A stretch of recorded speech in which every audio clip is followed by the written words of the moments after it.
भारतीय इतिहास और वीरों की गाथाएं पढ़ने के बाद जो प्रश्न सबसे पहले मन में कौंधता है कि आखिर इतना विशाल और वीरों का यह देश इतने लंबे कालखंड तक विभिन्न विदेशी आक्रांताओं से पद्दलित और पराधीन कैसे रहा। और उसके जो कुछ प्रमुख कारण देखने को मिलते हैं उनमें आपसी फूट, एक विचित्र किस्म का आदर्शवाद जिसमें आक्रमणकारियों को क्षमा करने की एक प्रवृत्ति जिसकी कीमत कई वीर शासकों को अपनी जान देकर चुकानी पड़ी थी, और तीसरा और अहम था अपनी वीरता का एक अतिशय आत्मविश्वास का भाव, जिस कारण वह कई गलतियां कर बैठते थे और परिणाम न मात्र उनके बल्कि देश के विरुद्ध भी होता था। नमस्कार, प्रतिध्वनि में आपका स्वागत है। मैं हूं।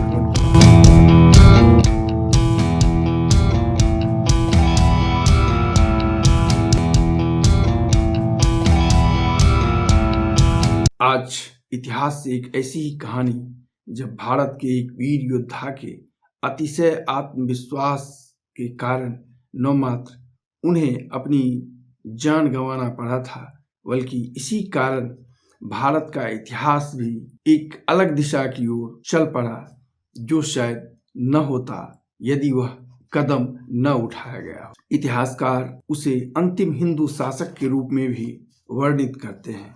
नाम था हेमू या हेमचंद। कुछ इतिहासकार उनका जन्म राजस्थान के अलवर तो कुछ वर्तमान हरियाणा के रेवाड़ी के कुतुबपुर गांव में होना बताते हैं। एक साधारण परिवार जो अपने गुजारे के लिए फेरी का व्यवसाय करता था। हेमू का जन्म ऐसे ही परिवार में 1501 ईस्वी में हुआ था। कहीं कहीं उसे नमक बेचने वाला भी कहा गया है। तब भारत में अफगान शासक शेर शाह सूरी का साम्राज्य आ गया था। इसी दौरान हेमू की अफगान शासन में पहचान हुई और शेर शाह की 1945 में कालिंजर के किला में हुए एक विस्फोट में मृत्यु के बाद उसके उत्तराधिकारी इस्लाम शाह ने हेमू को सेना के लिए रसद आपूर्ति करने और फिर उसकी अनुशासन प्रियता, मेहनत और निष्ठा के कारण उसे बाजार का सुपरिटेंडेंट बना दिया। इस समय उसका काम पूरी अफगान सेना के लिए खाद्य आपूर्ति की व्यवस्था करना था। फिर उसकी संगठनात्मक क्षमता के कारण उसे विद्रोही अफगान सरदारों की जासूसी करने के लिए अफगान सेना में खुफिया विभाग का प्रमुख बनाया गया। 1553 में इस्लाम शाह ने आदिल शाह को अपना उत्तराधिकारी नियुक्त किया, जिसने हेमू को अपना प्रधानमंत्री और अफगान सेना का प्रमुख बना दिया। हेमू ने इस दौरान उसके लिए 20 से अधिक सैन्य अभियानों का सफल नेतृत्व कर उसमें अपनी विजय पताका फहराई। उधर 1555 में हुमायूं फिर भारत लौटा और दिल्ली तथा आगरा पर अधिकार किया। आदिल शाह ने हुमायूं की वापसी और दिल्ली सिंहासन पर उसके कब्जे की खबर पाकर हेमू को मुगलों को भारत से बाहर खदेड़ने की जिम्मेदारी सौंपी। इसी बीच जनवरी 1556 में हुमायूं की मृत्यु हो गई और नाबालिग अकबर उसका उत्तराधिकारी बना। हेमू अपनी 50,000 की सेना के साथ दिल्ली की ओर बढ़े। उसके बढ़ने की खबर पाकर उनके डर से कालपी और आगरा के मुगल गवर्नर अपना अपना शहर छोड़कर भाग खड़े हुए। हेमू 6 अक्टूबर 1556 को तुगलकाबाद पहुंच गए, जहां उनका सामना मुगल गवर्नर टार्डी खां के नेतृत्व में मुगल सेना से हुआ, जिसमें मुगल सेना को हार का सामना करना पड़ा और टार्डी खां पंजाब की ओर भागा, जहां जालंधर में अकबर बैरम खां के संरक्षण में था। टार्डी खां से सारा समाचार सुनने के बाद बैरम खां ने वहीं उसकी हत्या करवा दी और अकबर से अपने इस निर्णय का समर्थन इस कारण करने को कहा ताकि बाकी मुगल सैनिकों को यह सबक मिल सके कि युद्ध भूमि से भागने वालों का क्या अंजाम हो। इधर हेमू ने विजेता के रूप में दिल्ली में प्रवेश शाही छतरी और परंपरागत हिंदू सम्राटों वाली विक्रमादित्य की पदवी के साथ की।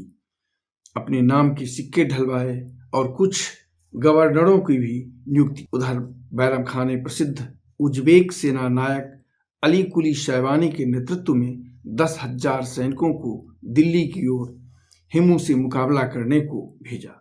खबर मिलते ही हेमू ने मुगल सेना को बीच में ही रोकने को अपने तोपों तथा 30,000 सैनिकों, जिसमें बड़ी संख्या में हाथी और घुड़सवार थे, को पानीपत की ओर भेज दिया। हाथियों की सूढ़ों में तलवार बर्छे बंधे थे तो उस पर कुशल तीरंदाज सवार थे। सेना में अफगान और राजपूत दोनों ही सैनिक थे। पानीपत में मुगलों से हेमू का सामना हुआ, जहां वह अतिशय आत्मविश्वास से अपने साथी हाथी पर सवार हो बिना शिरस्त्राण लगाए खुले सिर अपने सैनिकों का नेतृत्व अपनी बुलंद आवाज में कर रहे थे। मुगल इतिहासकारों ने लिखा है कि हेमू के हमले इतने सधे थे कि मुगल सैनिकों में खलबली मच गई।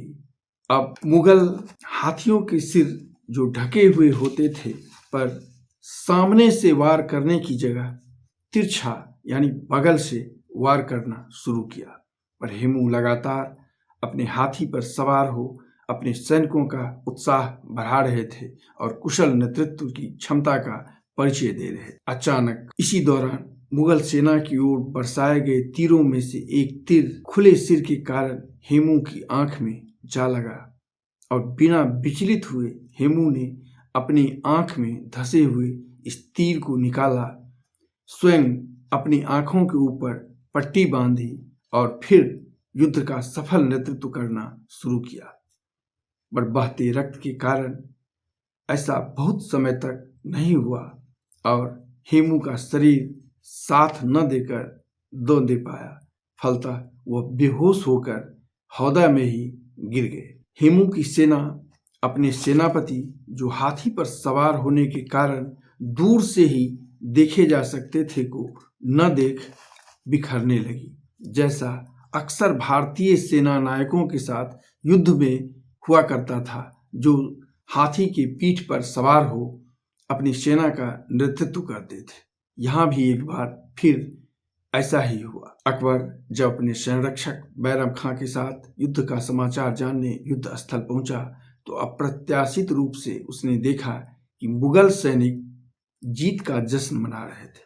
तभी एक बिना सवार और महावत का हाथी युद्धभूमि में भटकता मिला। मुगल सेना ने हाथी को पकड़ उसकी तलाशी ली तो उसके हौदा में एक बेहोश योद्धा मिला। उसे जंजीरों से जकड़कर बैरम खां और अकबर के सामने लाया गया। वह योद्धा और कोई नहीं, हेमचंद ही थे। बैरम खां ने अकबर को अपने दुश्मन को अपने हाथों समाप्त करने को कहा। कहते हैं अकबर अपनी तलवार हेमू की गर्दन तक ले तो गया, पर उसने वैसा किया नहीं। बैरम खां ने स्वयं उसका सिर धड़ से अलग कर दिया और इस तरह इतिहास की एक धारा बनते बनते मुड़ गई। करीब 2 दर्जन युद्धों का अजेय वीर और महीने भर पहले बना दिल्ली का अंतिम विक्रमादित्य पदधारी हेमू का उसके अतिशय आत्मविश्वास भरे एक गलत कदम के कारण दुखद अंत हो गया और भारत पर मुगलों की प्रभुसत्ता स्थापित होने का मार्ग प्रशस्त हो गया, जो करीब 300 वर्षों तक बना रहा। इतिहासकार हेमू को किसी गैर क्षत्रिय महान हिंदू शासक और सेना नायक मानते हैं, जिसका शासन दिल्ली में रहा तो मात्र 40 दिनों तक, पर जिसने इतने अत्यल्प समय में भी कई उल्लेखनीय कार्य करने का प्रयास किया। तो आज बस इतना ही।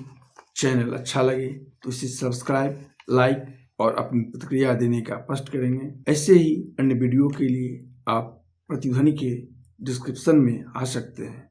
तो आज बस इतना ही। धन्यवाद, नमस्कार, मिलते हैं फिर अगले अंक।